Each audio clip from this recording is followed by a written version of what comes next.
এটা আমার বাড়ির পাশেই একটা গ্রাম, গুগাউড়া গ্রাম। এই গুগাউড়া গ্রামে এইবারের যে আমাদের ঘূর্ণিঝড় হয়েছে, ঘূর্ণিঝড়ে এই বাড়ির যা আছে সব নিয়ে গেছে। আর আমার পিছনে যারা আছেন তারা এই বাড়ির বাসিন্দা। এখন যে কারণে আমার ভিডিওটা করা শুরু করিতেছি মহান আল্লাহর নামে, যিনি পরম করুণাময় এবং অত্যন্ত দয়ালু। আমি যে খাটটাতে বসে আছি, আপনাদেরকে দেখলে মনে হইতে পারে যে আমি মনে হয় কোনো পর্যটনের জায়গায় বসে আছি কিনা, যে উপরে এখানে বসে রেস্ট নিতেছি। আসলে এরকম না। এটা আমার বাড়ির পাশেই একটা গ্রাম, গুগাউড়া গ্রাম। এই গুগাউড়া গ্রামে এইবারের যে আমাদের ঘূর্ণিঝড় হয়েছে, ঘূর্ণিঝড়ে এই বাড়ির যা আছে সব নিয়ে গেছে। আর আমার পিছনে যারা আছেন তারা এই বাড়ির বাসিন্দা।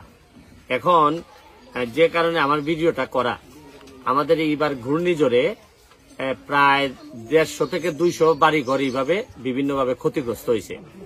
কিন্তু আমার কাছে টিনের বরাদ্দ আসছে মাত্র 87 বা 90 বানের মতো টিন। এখন এগুলা দেওয়ার পর আমার আরো দেখা যাইতেছে যে 70-80টা যেটা ইমার্জেন্সি, আমি তো অলরেডি যা আছে বন্টন করে ফেলছি। কিন্তু এখন এই ঘরটা দেখার পর আমি এমপি হিসাবে, ওনারা আমার ভোট দিচ্ছেন বা দিচ্ছেন না বড় জিনিস না, কিন্তু এমপি হিসাবে তো আমার সবার দায়িত্ব এখন আমার উপর। এখন আমি কি করি বলেন? এখন এই নগদ টাকা তো কোনো না কোনো ভাবে ব্যবস্থা করা লাগবে, নাইলে এদেরকে আমি ঘড়ি বানাই দিব কিভাবে? আমার টিনও তো শেষ। দুর্যোগ মন্ত্রণালয়ে যারা আমাদের যা দিছিলেন দুর্যোগের জন্য তারা কিছুই দিতে পারেন নাই। আমাদের যেটা দিচ্ছেন, আগে যেটা দিচ্ছেন স্বাভাবিক বরাদ্দ, এখান থেকে আমি যা পারছি আমাদের এই পিআইও সাহেবের সহযোগিতা নিয়ে যা দিছি। এখন আমার অবস্থা হয়েছে, দেখেন আপনি ভিতরে এসে দেখেন যে ঘরটা এই, তোমরা কয়জন? 4 জন? ও আরেকজন ছেলে আছে। এদিকে দেখো, আবার এদিকে দেখেন, এইদিকে দেখেন ওনারা আবার আমার জন্য একটু কোকের ব্যবস্থা করছেন, মজো। মনে করছেন যে আমি আসবো তো বইলে আসছিলাম, যে এই মজোর ব্যবস্থা করছেন। দেখেন এইরকম টিন নাই, চাল নাই, সবকিছুর পরেও দেখা যাইতেছে যে একটু মজোর ব্যবস্থা করছেন, যাতে আমি একটু এমপি তো এই জন্য আমি একটু ড্রিঙ্ক খাইতে পারি যেন আর কি। এই হচ্ছে কি আতিথেও তার একটা জিনিস আপনাদেরকে দেখেন। ও আচ্ছা আচ্ছা,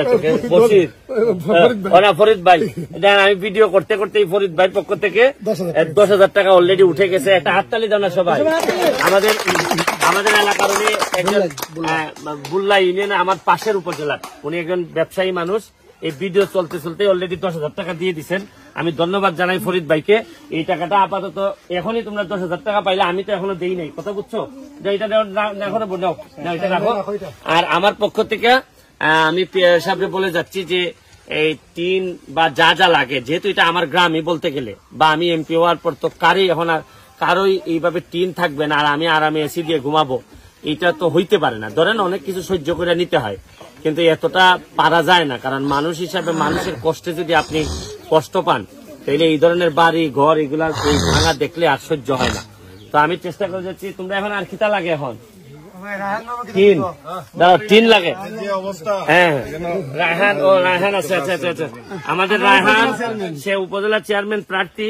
আমার ভাল লাগছে যে বাচ্চা ছেলে, কিন্তু সে তার যে হৃদয়টা, কলিজাটা দেখে আমার ভাল লাগলো। এখানে কত?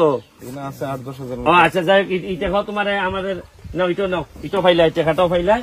এখন আর কিতা লাগে তোমরা? টিন আর হ্যাঁ, আচ্ছা কিছু টাকা দিলে পরে খাটকুট গুলা বানাইয়া। আর টিন কয়বান লাগবো কেন পিয়া হিসাব? কয়বান লাগবো? 5 বান লাগবো। 5 বান লাগবো।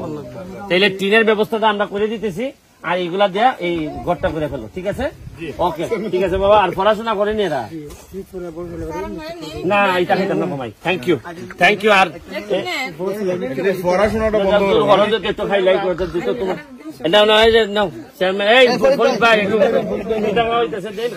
আনাদিন গ্রামে। আর এখানে আমাদের পটুয়াখালীর চেয়ারম্যানও আছে। পটুয়াখালীর চেয়ারম্যান একটা গ্লাস খাও। আপনার কিরকম লাগতেছে? খুশি নেই আপনারা? এটা ভিডিও লিয়ে লাভ নাই, এটা ইন্টারভিউ লিয়ে লাভ নাই। এমপি বানাইছে এটা করতে হয় মানুষ। যাই হোক, আমরা একটু মজা খাইতেছি। আপনারা আবার ভাববেন না যে এটা গ্লাসটা কালো লাগে। আপনারা সাংবাদিক তো আবার কেটাই কোন ইউজ করে, বোঝা বড় মুশকিল। কেটাই কি কইয়া দেয়? 2টা না 3টা হইলেন।